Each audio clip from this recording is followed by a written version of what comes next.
Hello student, welcome to part 2। इस video को हमारा जो फर्स्ट वीडियो था उसमें हमारा जो वीडियो था रुक चुका था चैप्टर 3 में। ठीक है, तो इस यहीं से चैप्टर 3 से हम सब इस वीडियो को कंटिन्यू करेंगे चैप्टर 40 तक।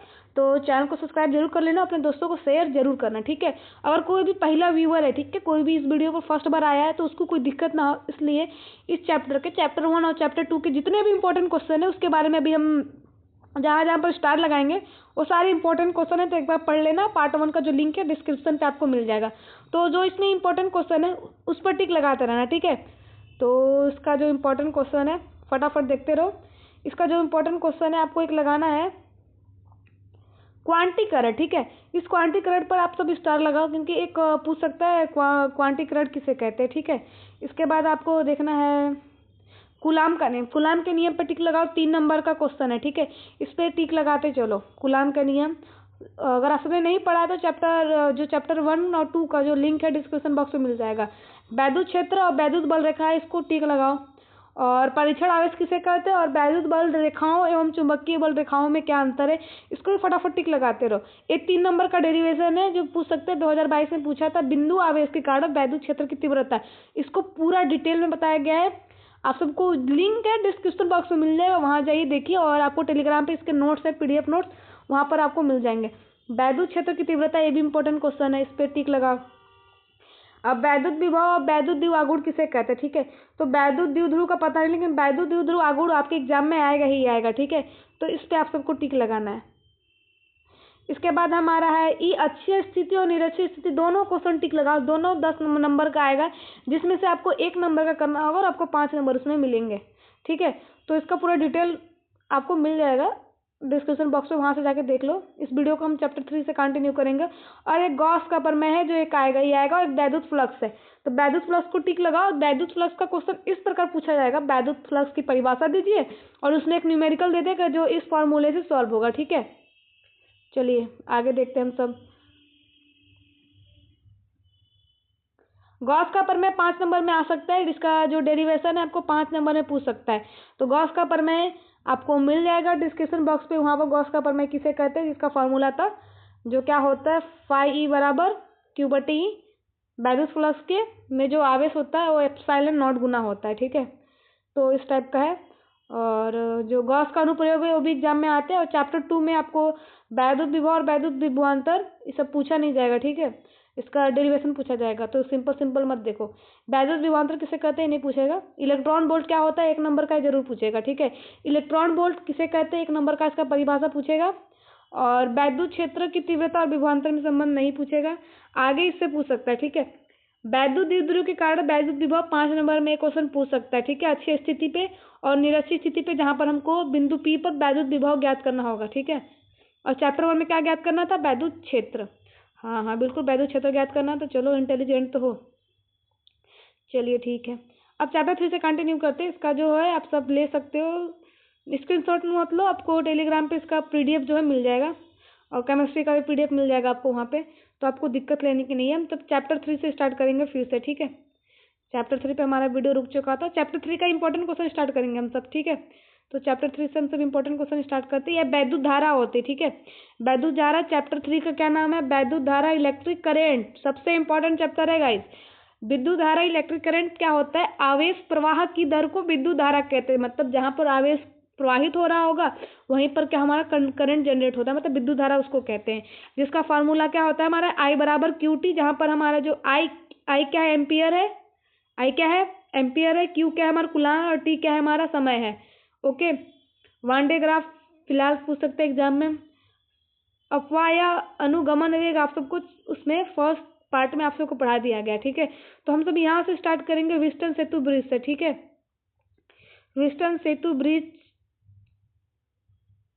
और एक हमारा क्वेश्चन है वैद्युत प्रतिरोध, वैद्युत चालकता, ये सब नोट कर लो, ये सब आता है। हाँ, एक धारा घनत्व भी एग्जाम में आता है, तो इसको टिक लगा लो। ठीक है, धारा घनत्व क्या होता है, जो I करंट और एक को किसे दर्शाया। ठीक है, किसी चालक में किसी विद्युत पर प्रति एकांक क्षेत्रफल से अभिलंबो जो हमारा करंट है गुजरने वाली बिंदु को धारा घनत्व कहते हैं। जो I बराबर क्षेत्र क्या है हमारा एरिया है, और I क्या है हमारा करंट है। ओके, चलिए तो इसको देख लीजिएगा, पार्ट 1 में इसको डिटेल में बताया गया है, तो आप सब वहाँ से देख सकते हैं। हम सब स्टार्ट करते हैं ओम का नियम से। ओम का नियम वैसे पढ़ चुके हैं हम सब। ओम का नियम वैद्युत शक्ति को पी से डिनोट करते हैं, पावर। वेस्टर्न सेतु कहाँ पे? वेस्टर्न सेतु आपको दिखाते हैं।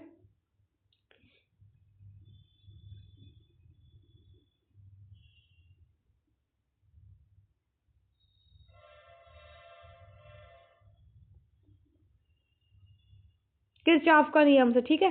किरचॉफ का नियम क्या होता है? किरचॉफ के 2 लॉ होते हैं, जो एक क्वेश्चन जो है 5 नंबर में आएगा ही आएगा एग्जाम में। इंपॉर्टेंट क्वेश्चन है चैप्टर 3 का, सबसे इंपॉर्टेंट क्वेश्चन किरचॉफ का नियम। किरचॉफ ने 2 नियम दिया था। 2 नियम क्या दिया था कि ध्यान देखिएगा, जो एक बिंदु है, ठीक है, यहाँ से जो हमारे आने वाले करंट है, जैसे I1 I2 आ रहा है, और इसके जो जाने वाले करंट है, दोनों इक्वल होते हैं या दोनों का योग 0 होता है। कैसे? देखिए, किसी वैद्युत परिपथ में किसी संधि पर मिलने वाली समस्त धाराओं का बीजगणितीय योग कितना होता है? 0 होता है। या जैसे I1 I2 हमारे आने वाली धारा है, और I5 I4 और I3 जाने वाली धारा है, तो दोनों का योग क्या होता है? हमारा 0 होता है, ठीक है। बस यही फार्मूला है और कुछ नहीं करना है, सिंपल सा यही है। और इसको क्या बोलते हैं, इसको पहले जूम कर लेते हैं, ठीक है। अगर नहीं वीडियो दिखाई दे रहा होगा साफ साफ, अगर आप सबको पढ़ा नहीं रहा होगा, तब सब वीडियो की क्वालिटी थोड़ा बढ़ा लेना, ठीक है। वीडियो की क्वालिटी बढ़ा लोगे तो आपको अच्छे से समझ में आएगा। एक सेकंड, इसको पहले जूम कर लेते हैं, ठीक है। तो क्या होता है, ध्यान से देखना। संधि की ओर आने वाली रेखाएं, ठीक है, जो संधि की ओर आने वाली धारा है और संधि से दूर जाने वाली धाराएं ऋणात्मक होती हैं। मतलब जो आ रही है धारा वो प्लस में होगा, जो जा रही है वो ऋणात्मक होगा, ठीक है। इस नियम को किरचॉफ का धारा नियम भी कहते हैं, और यह नियम आवेश संरक्षण के नियम को क्या करता है? व्यक्त करता है। इसका जो द्वितीय नियम है, और हाँ, आवेश संरक्षण का नियम चैप्टर 1 में हम सब ने पार्ट 1 में पढ़ा था। जो भी बच्चा आवेश संरक्षण नियम जानता है वो कमेंट पे आवेश संरक्षण नियम का पूरा डिफिनेशन लिख के जाएगा, उसका जो नाम है उसको नेक्स्ट वीडियो में लिया जाएगा, ओके। द्वितीय नियम क्या होता है? जिसको पास का नियम या लूप का भी नियम कहते हैं। तो द्वितीय नियम जो हमारे किरचॉफ जी है, उसने क्या कहा था कि कोई परिपथ है, ठीक है, इसके प्रत्येक बंद पास, जैसे इसमें जो विभिन्न धारा जो प्रवाहित हो रही है, जैसे I1 I2, इसमें जो धारा प्रवाहित हो रही है, उसके जो संगत में हमारा प्रतिरोध R1 और R2 है, ये क्या होता है कि गुणनफल का बीजगणितीय योग, इसका जो बीजगणितीय योग, उस पास में लगने वाला वैद्युत बल जो E1 और E2 है, उसके योग के क्या होता है? बराबर होता है, ठीक है, योग के बराबर होता है। जैसे जो हमारा IR है, इसका जो गुणनफल है ये वैद्युत वाहक बल के बराबर होता है। जैसे इस पे जो करंट और प्रतिरोध है, ठीक है, वो विद्युत वाहक बल के बराबर होते हैं। मतलब जो R और I का गुणनफल का जो योग है वो E के बराबर होता है, यानी वैद्युत वाहक बल। समझ गए? ठीक। अब नोट में ध्यान दीजिएगा कि इसको थोड़ा सा जूम कर लेते हैं। नोट में ध्यान दीजिएगा आप सब, यह नियम ऊर्जा संरक्षण के नियम को व्यक्त करता है। हाँ, दूसरा क्वेश्चन आप सबको कमेंट में लिखना है, ऊर्जा संरक्षण के नियम को, मतलब नियम का डिफिनेशन लिखना है, ओके। इसे किरचॉफ का वोल्टता नियम भी कहते हैं, या जो इसका थर्ड पॉइंट है, मुख्य धारा तथा इसकी दिशा में प्रवाहित धारा I का जो मान धनात्मक, मतलब मुख्य धारा से इसकी दिशा में जो प्रवाहित होता है उसका धनात्मक हो जाएगा, और विपरीत दिशा में बहेगा तो ऐसे ही ऋणात्मक हो जाएगा, ठीक, ओके। अब इसके बाद सबसे इम्पोर्टेंट क्वेश्चन जिसका बेसब्री से वेट कर रहे थे, व्हिटस्टन सेतु। व्हिटस्टन सेतु 5 नंबर का क्वेश्चन है, जिसको इंग्लिश में क्या बोलते हैं? व्हीटस्टोन ब्रिज बोलते हैं, ठीक है। तो बीच बीच में जो आवाज़ लड़खड़ाती है उस पर थोड़ा प्रैक्टिस चल रही है, तो आप सब वीडियो को स्किप मत कीजिएगा, वीडियो को अच्छे से समझिए, और आप सबका जो नोट्स है कॉपी पेन लेके बैठिए तो आपको ज़्यादा बेटर समझ में आएगा। व्हीटस्टोन ब्रिज क्या कहता है कि इसमें जैसे AB, मतलब जो हमारा सम चतुर्भुज या इसको बोलते हैं, ठीक है, इसको समांतर चतुर्भुज बोलते हैं, ABCD, ठीक है, ये समांतर चतुर्भुज है। अब इसमें हमारा कौन कौन सा बिंदु PQRS है। अब यहाँ पर आप सबको दिख रहा होगा, ये जो K2 है कुंजी है, और K1 भी होगा, वो भी एक क्या है? हमारा कुंजी है, ठीक है। और जो हमारा यहाँ पर ये हमारा प्लस माइनस, ठीक है। पहले इसको पढ़ लेते हैं।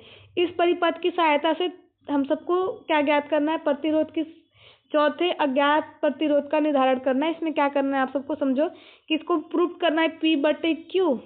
इसमें क्या प्रूफ करना है? P/Q ठीक है। P/Q बराबर, शायद लिखा नहीं रहा है अच्छे से, ठीक है इसको छोड़ देते हैं। P/Q बराबर R/S प्रूफ करना है, ठीक है। तो चलिए परिपथ का जो व्यवस्था किस प्रकार किया गया है, चित्र के भांति 4 प्रतिरोध तार AB BC CD और हमारा क्या हो जाएगा, फिर से AD हो जाएगा, ठीक है, के रूप में व्यवस्थित किया गया है। अब जिनके प्रतिरोध PQRS है, अभी जस्ट हम सबने देखा, जिसमें प्रतिरोध PQR तथा यस अज्ञात है। यस क्या है, अज्ञात है। विकर्ण AC कौन सा है, हमारा विकर्ण AC, ठीक है। विकर्ण जो AC है हमारा से एक वैद्युत सेल, इसके अलावा वहां पर कुंजी K1 लगा हुआ था, ठीक है, जोड़ा गया है। विकर्ण BD से एक धारामापी जोड़ा गया है। BD कहाँ गया हमारा, ये हमारा BD से ये धारामापी यहाँ पर क्या किया गया है, ऐड किया गया है। ओके, इसको जो पेंसिल है इसको थोड़ा पतला कर ले रहे हैं, ठीक है, ज़्यादा अच्छा रहेगा। अब इसकी जो कार्य विधि है, आपको एग्जाम में यही सब लिखना है, ठीक है, सिंपल सा। इसका कार्य विधि क्या है समझो, कि कार्य विधि का प्रयोग, सर्वप्रथम कुंजी K1 को दबाते हैं, जो वहां पर K1 था उसको दबाते हैं, जिससे वैद्युत सेल्स में क्या होगा, जो करंट मतलब प्रवाहित होगा। ए धारा बिंदु ए पर दो भागों यानी I1 I2 जो करंट था हमारा में विभक्त हो जाता है। यहाँ पर चारों प्रतिरोध तारों को इस प्रकार से व्यवस्थित किया गया है। कुंजी K2 आपने देखा था, तो दबाने पर धारामापी जो B और D में जो लगा हुआ था, वो धारामापी में कोई भी विक्षेप उत्पन्न न हो, इस स्थिति में अविक्षेय स्थिति कहते हैं। और इस स्थिति में विकर्ण जो BD में दो धारा प्रवाहित नहीं होती है, सेतु कार्य मतलब ए सेतु का कार्य करता है। और इस नियम के अनुसार जो हमारा पहले समीकरण बनता है AB और BD में, जो हमारा A इधर से A था, यहाँ पर B था, ठीक है, और इस जगह पे D था और इस जगह पे A था, मतलब A B और D, ठीक है। अब इसके लूप के नियम से I1P और I2R बनता है, ठीक है। तो इसका हम सब देखेंगे, डायग्राम एक बार देखेंगे, ठीक है।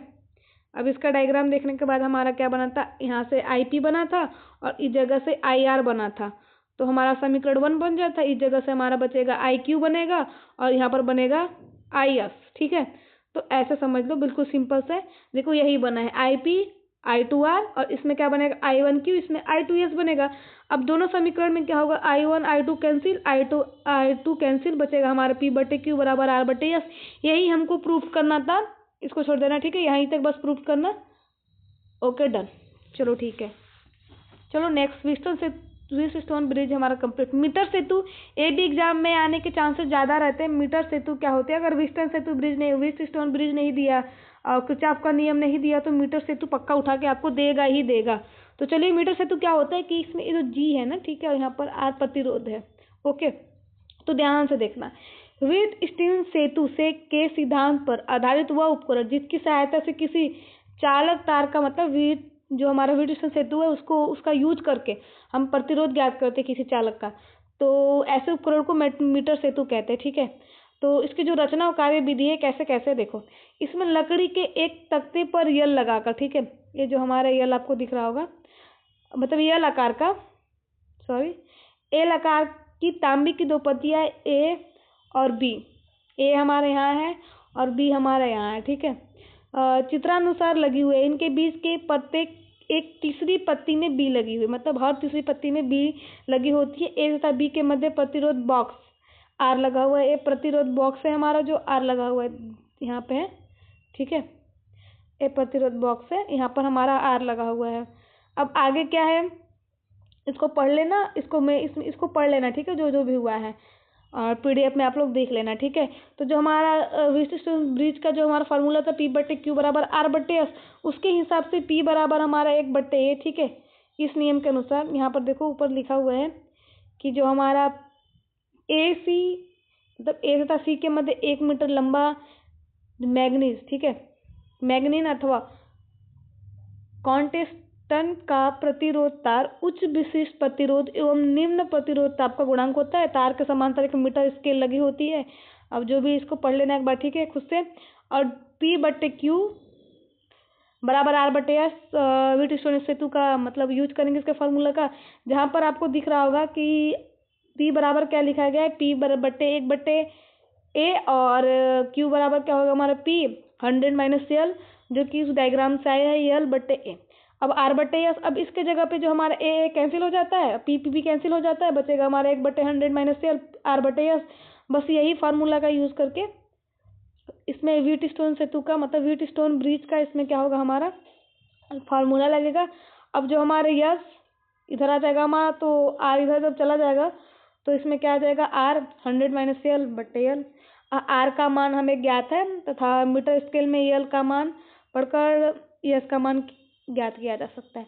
विभव मापी शायद आ सकता है, ठीक है, तो इसको एक बार देख लेते हैं विभव मापी क्या होता है। विभव मापी क्या होता है कि यह एक ऐसी युक्ति है जिसकी सहायता से किसी सेल का विद्युत वाहक बल, आंतरिक प्रतिरोध अथवा प्रतिरोध से किन्हीं दो बिंदुओं के बीच विभवांतर ज्ञात किया जा सकता है। मतलब तीनों में हम सब क्या क्या ज्ञात कर सकते हैं, विभवांतर ज्ञात कर सकते हैं। इसका जो सिद्धांत है मतलब इसको किस प्रिंसिपल पर आधारित है, यह निम्नलिखित दो सिद्धांतों पर कार्य करता है। पहला है हमारे यदि किसी प्रतिरोध तार पर कोई प्रतिरोध तार है आर, ठीक है, उस पर अगर हम सब विभवांतर लगा रहे हैं, अगर आर पर भी लगा रहे हैं हम सब, तो यह उसकी संपूर्ण लंबाई एक समान रूप से क्या हो जाएगी, विपरीत हो जाएगी। यदि प्रतिरोध तार की लंबाई एल और इसके विभवांतर भी, तो के बराबर हमारा क्या आ जाएगा भी बट्टे एल, ठीक है। अब नेक्स्ट, तो इसका जो दूसरा है क्या है, इसमें हम विभवांतर अथवा विद्युत वाहक बल की तुलना शून्य विक्षेप की स्थिति में करते हैं, अतः त्रुटि की संभावना बहुत कम होती है, ठीक है। यही हमारे देख सकते हो विभव मापी है जिससे विभव को मापा जाता है। अब इसकी रचना पढ़ लेना। अब चैप्टर 4 आता है। चैप्टर 4 में जो इम्पोर्टेंट क्वेश्चन है बायो सेवर्ट का नियम, सबसे पहले नोट करो चैप्टर 4 बायो सेवर्ट का नियम, यहाँ पर 2025 कर लो, ठीक है, 2023 का नोट्स है, 2025 कर लो इसको, ठीक है। अब क्या है हमारा गतिमान, चैप्टर 4 का क्या नाम है, गतिमान आवेश तथा चुंबकत्व,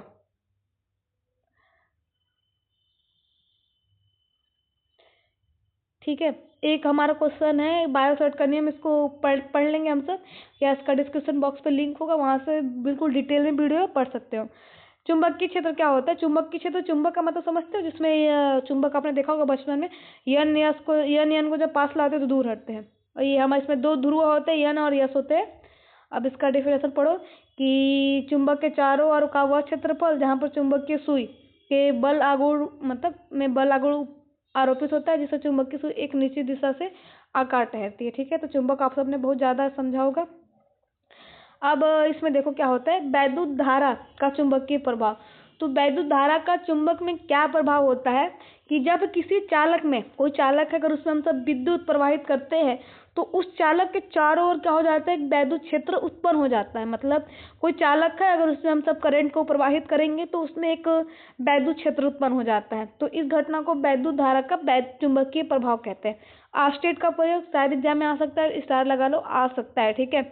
तो आस्टेट ने पहला एक्सपेरिमेंट क्या किया था कि जैसे यहाँ पर आप सब देख सकते हैं, वैद्युत धारा के प्रवाह में चुंबकीय क्षेत्र की उत्पत्ति को स्पष्ट करने के लिए एक कुंजी के, एक कुंजी हमारा के और चालक तार ए बी को जब लिया गया था, तो एक समीप चुंबकीय एक चुंबकीय जब रखा गया था, देखिए चुंबकीय सुई है रखी गई है, जिसके मतलब जिसमें हम सबको प्रेशर ज्ञात करना है, ठीक है। तो कैसे कैसे करना है, इसमें क्या हुआ था, सिंपल हम आपको एक लाइन में बताएंगे, अभी पहले इसको पढ़ लो एक बार तो आप सबको थोड़ा अच्छे से समझ में आएगा। जब एक चालक तार में धारा प्रवाहित नहीं होती है तब तक जो सुई होता है वही स्थिति में रहता है, और जब जब धारा प्रवाहित होती है तो सुई ऐसे ऐसे ऐसे घूमते रहती है, बिल्कुल यही लिखा है, एक बार आप सब पढ़ लेना, ओके। तो ये घूमते रहती है। अब जो धारावाही चालक के कारण चुंबकीय क्षेत्र पर बायो सेवर्ट, अब बायो सेवर्ट का नियम किसे कहते हैं, मतलब समझ लो जो बायो सेवर्ट का नियम है, जिसको बी से शायद डिनोट करते हैं, जिसमें हमारा आई डी एल मतलब उसमें करंट होता है, एक अल्फांस डी एल होता है, उसमें जो कोण बनता है साइन थीटा और दूरी आर स्क्वायर होता है, तो वही बायो सेवर्ट का फॉर्मूला है, ठीक है। आप सब देखो एक चीज इसमें आप सबको बताते हैं, धारावाही चालक के कारण उत्पन्न चुंबकीय क्षेत्र बायो सेवर्ट के नियम के अनुसार। तो एक क्वेश्चन 5 नंबर या 3 नंबर में आना ही आना है, 2022 में मेरे टाइम पे तो आया था, प्री बोर्ड में भी एक क्वेश्चन आया था। अल्फांस डीएल, ये हमारा डीएल अल्फांस है, इसके आर दूरी पर एक बिंदु पी स्थित है, ठीक है। तो देखना जो डी बी है वो समानुपाती होता है पहले करेंट के, समीकरण 1, दूसरा समानुपाती होगा अल्फांस के, ये अल्फांस डीएल, तीसरा समानुपाती होता है अपने कोण यानी साइन थीटा के, और दूसरा क्या समानुपाती होता है, चौथा अपने दूरी के वर्ग के व्युत्क्रमानुपाती होता है। अब जब चारों समीकरण को जोड़ेंगे तो हमारा चारों समीकरण को जोड़ने पर डी बी समानुपाती आइडियल साइन थीटा और आर स्क्वायर बनेगा। यह संबंध बायोसेट का नियम कहलाता है। फॉर्मूला ये डेरिवेशन आना ही आना है, फिर से बता दें आप सबको, ये डेरिवेशन आएगा ही आएगा, ठीक है। और जहाँ पर डी बी इसके जगह पे क्या रख सकते हैं, म्यू, मतलब जो समानुपाती का चिन्ह है जब हटेगा तो क्या हो जाएगा, म्यू नॉट बटे 4 पाई। एक हमारा क्या हो जाएगा, नियतांक, और म्यू नॉट बटे 4 पाई का मान क्या होता है, 10⁻⁷ न्यूटन प्रति एम्पीयर स्क्वायर, ठीक है। जो म्यू नॉट है क्या होता है, वायु अथवा निर्वात की चुंबकशीलता, इसको क्या बोलते हैं, म्यू नॉट बोलते हैं, ठीक है। अब जहाँ पर इसके जगह पे हम सब रख देना 10⁻⁷, बस वही उतार दिया गया है। धारावाही चालक के कारण उत्पन्न चुंबकीय क्षेत्र की धारा क्या होती है, मतलब धारा की दिशा। तो सबसे पहले फर्स्ट ऑफ ऑल जो धारावाही चालक के कारण उत्पन्न चुंबकीय क्षेत्र की दिशा के दो नियम है। पहला नियम है दाएं हाथ हथेली का नियम। अब दाएं हाथ हथेली का नंबर 1 नियम क्या है, राइट हैंड रूल, ठीक है। तो यदि हम अपने अपना हाथ निकालो, पंजे को इस प्रकार फैलाओ कि जो अंगूठा है, ठीक है, जो आपका अंगूठा है उसमें हम सब आई प्रवाहित करवाएंगे और चारों उंगलियां उस बिंदु की ओर संकेत कर रही है। अंगूठा उठ गया, ठीक है। अब जो चारों उंगलियां बची है उस बिंदु की ओर संकेत करती है जिस पर चुंबकीय क्षेत्र की दिशा ज्ञात करनी है। तो हथेली के लंबवत हथेली से धक्का देने की दिशा चुंबकीय क्षेत्र की दिशा को प्रदर्शित करती है। ओके, समझो। सेकंड नियम मैक्सवेल का दक्षिणावर्ती पेंच का नियम क्या होता है, देखो ये अंगूठा है, ये अंगूठा दिख रहा है आपको, चुंबकीय बल रेखाओं की दिशा, ठीक हो। पहले इसको पढ़ लो, बाद में समझते रहना, ठीक है। पहले पढ़ लो इसको क्या कहलाता है। यदि किसी पेचकस को, ठीक है, कोई पेचकस है, हमारा पेचकस है, ठीक है, को दाएं हाथ से लेकर चारों उंगलियों के अंगूठे की सहायता से, अगर पेचकस होगा तो प्रैक्टिकल करके अभी देखो ना यार क्या दिक्कत है। पेचकस होगा, उठाओ, लेके आओ और उसको चारों उंगलियों और अंगूठे की सहायता से इस प्रकार घुमाओ कि पेचकस की जो नोक है वो प्रवाहित धारा यानी अंगूठे की ओर, ठीक है, अंगूठे की चलने की दिशा और चुंबकीय बल रेखाओं की दिशा को क्या करता है, प्रदर्शित करता है।